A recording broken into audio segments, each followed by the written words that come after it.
Part 2.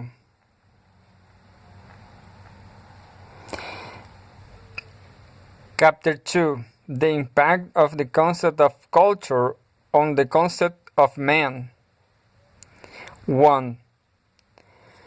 Toward the end of his recent study of the ideas used by tribal peoples, La Pensée Sauvage, the French anthropologist Lévi-Strauss remarks that scientific explanations does not consist, as we have been led to imagine, in the reduction of the complex to simple. Rather, it consists, he says, in a substitution of a complexity more intelligible for one which is less. So far as the study of man is concerned, one may go even further, I think, and argue that explanation often consists of substitution complex pictures for simple ones, while striving somehow to retain the persuasive clarity that went with the simple ones. Elegance remains, I suppose, a general scientific ideal, but in the social sciences it is very often in departures from that ideal that truly creative developments occur. Scientific advancement commonly consists in a progressive complication of what once seems a beautifully simple set of notions, but now seems a unbearably simplistic one. It is after this sort of dissension occurs that intelligibility and thus explanatory power comes to rest on the possibility of substituting the involved but comprehensible for the involved but incomprehensible, to which Lévi-Strauss refers. Whitehead once offered to the natural science the maxim, "Seek simplicity and distrust it." To the social sciences, he might well have offered, "Seek complexity and order it." Certainly the study of culture has developed as though this maxim were being followed.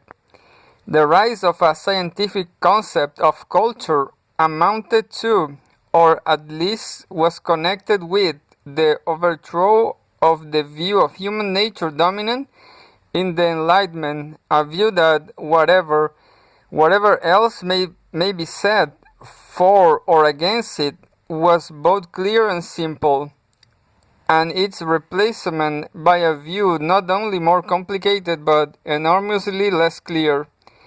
The attempt to clarify it, to reconstruct an intelligibly account of what man is, and has underlain scientific thinking about culture ever since, having saw complexity and on a scale grander than they ever imagined, founded anthropologists became entangled in a tortuous effort to order it, and the end is not yet in sight. The Enlightenment view of a man was, of course, that was wholly of a piece with nature and shared in the general uniformity of composition which natural science, under Bacon's urging and Newton's guidance, has discovered there. There is, in brief, a human nature as regularly organized and thoroughly invariant and as marvelously simple as Newton's universe. Perhaps some of its laws are different, but they are laws.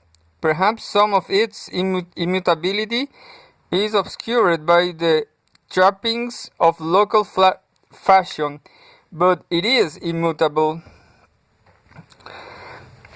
A quotation that Lovejoy, whose magisterial analysis I am following here gives from an Enlightenment historian Moscow presents the position with the useful bluntness one often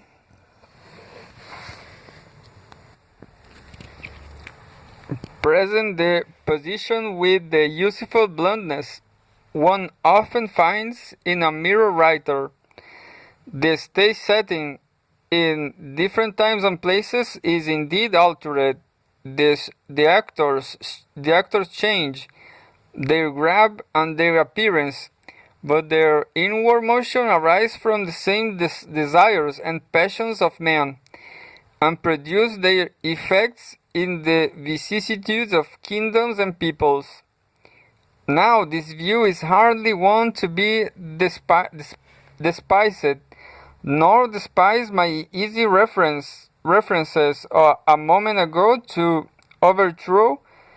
Can it be said to have disappeared from contemporary anthropological thought? The notion that men are men under whatever guise and against whatever backdrop has not been replaced by other mores, other beasts. Yet, cast as it was, the Enlightenment concept of the nature of human nature had some much less acceptable implications. The main of being that, to quote Lovejoy himself did this time, anything of which the intelligibility, verifiability, or actual affirmation is limited to men of a special age, race, temperament, tradition, or condition is, in and of itself, without true of value, or at all events without importance to a reasonable man. The great vast variety of differences among men in beliefs and values, in customs and institutions, both over time and from place to place, is essentially without significance in defining his nature. It consists of mere accretions, distortions, even overlaying and obscuring what is truly human, the constant, the general, the universal, is in man. Thus, in a passage now notorious, Dr. Johnson saw Shakespeare's genius to lie in the fact that his characters are not modified by the customs of particular places, unpracticed by the rest of the world, by the peculiarities of studies of professions, which can operate upon but small numbers, or by the accidents of transient fashion or temporary options.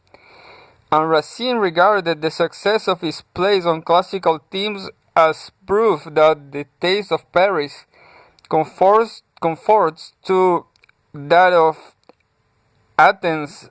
My spectators have been moved by the same things which, in other times, brought tears to the eyes of the most cultivated classes of Greece. The trouble with this kind of view, aside from the fact that it sounds comic coming from someone as profoundly English as Johnson or as French as Racine, is that the image of a constant human nature, independent of time, place, and circumstance, of studies and professions, transient fashions, and temporary opinions, may be an illusion. That what a man is may be so in entanglement with where it is, who he is, and what he believes, that it is inseparable from them. It is precisely the consideration of such a possibility that led to the rise of the concept of culture and the decline of the uniformitarian view of man. Whatever else modern anthropology asserts, and it seems to have asserted almost everything at one time or another. It is firm in the conviction that men unmodified by the customs of particular places do not in fact exist, have never existed, and most important, could not in the very nature of the case exist. There can be no backstage where we can go to catch a glimpse of a Moscow's actors as real persons, logging about in street clothes, disengaged from their profession, displaying with artless candor their spontaneous desires and unprompted passions. They may change their roles, their styles of acting, even the dramas in which they play, but as Shakespeare himself, of course, remarked, they are always performing. This circumstance makes the drawing of a line between what is natural, universal, and constant in man, and what is conventional, local, and variable extraordinarily difficult. In fact, it suggests that to draw such a line is to falsify the human situation, or at least to misrender it seriously. Consider Bellin's trance.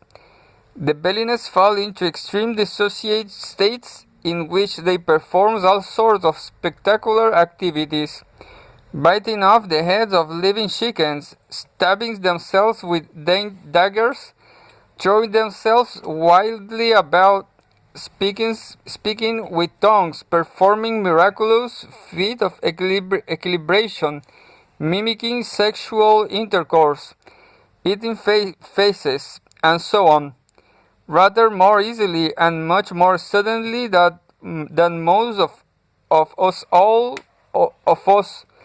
asleep. Trance states are a crucial part of every ceremony.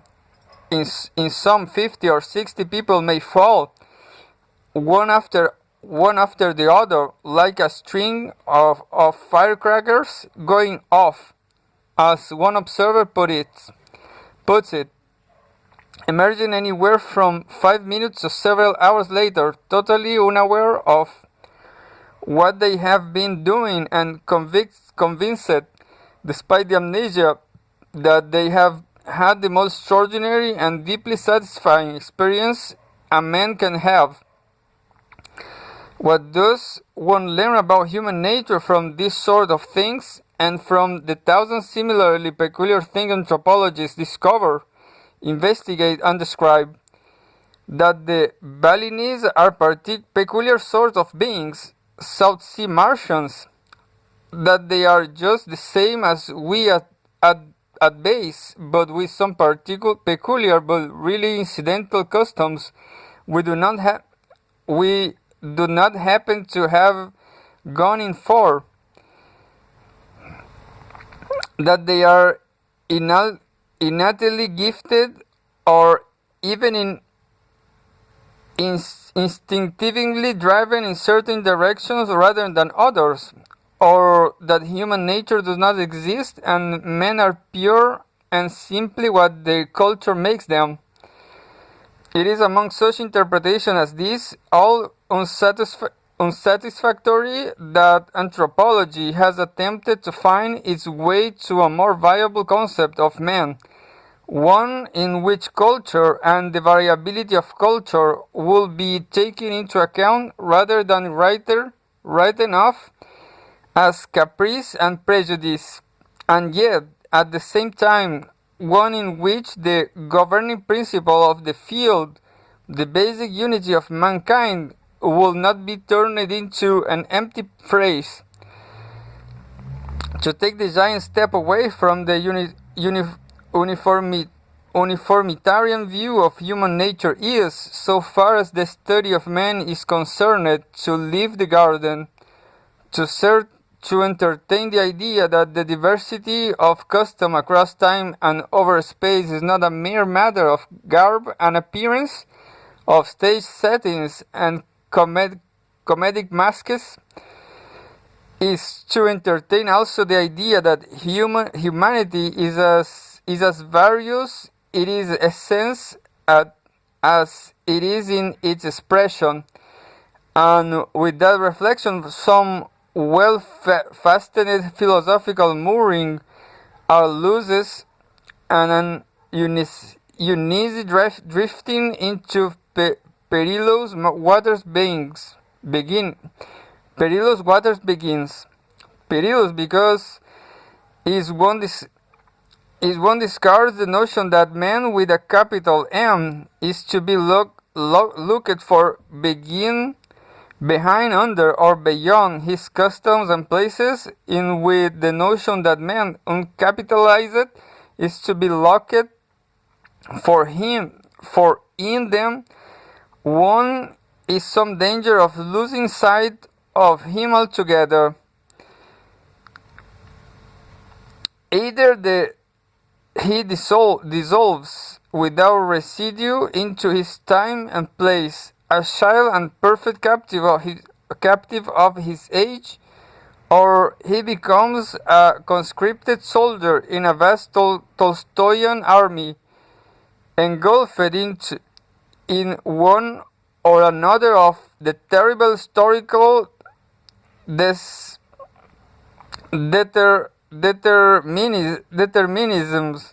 determinisms with which we have been plagued from Hegel forward. We have had, and to some extent still have, both of these aberrations in the social sciences, one marching under the banner of cultural relativisms and the other under that of cultural evolution. But we also have had, and more commonly attempts to avoid them by seeking in culture patterns themselves the defining elements of a human existence which, although not constant in expression, are yet distinctive in character. 2. Attempts to locate man amid the body of his customs have taken several directions, adopted diverse tactics, but they have all or virtually all proceeded in terms of a single overall intellectual strategy. What I will call so as to have a stick to beat it with the stratigraphic conception of the relations between biological, psychological, social, and cultural factors in human life.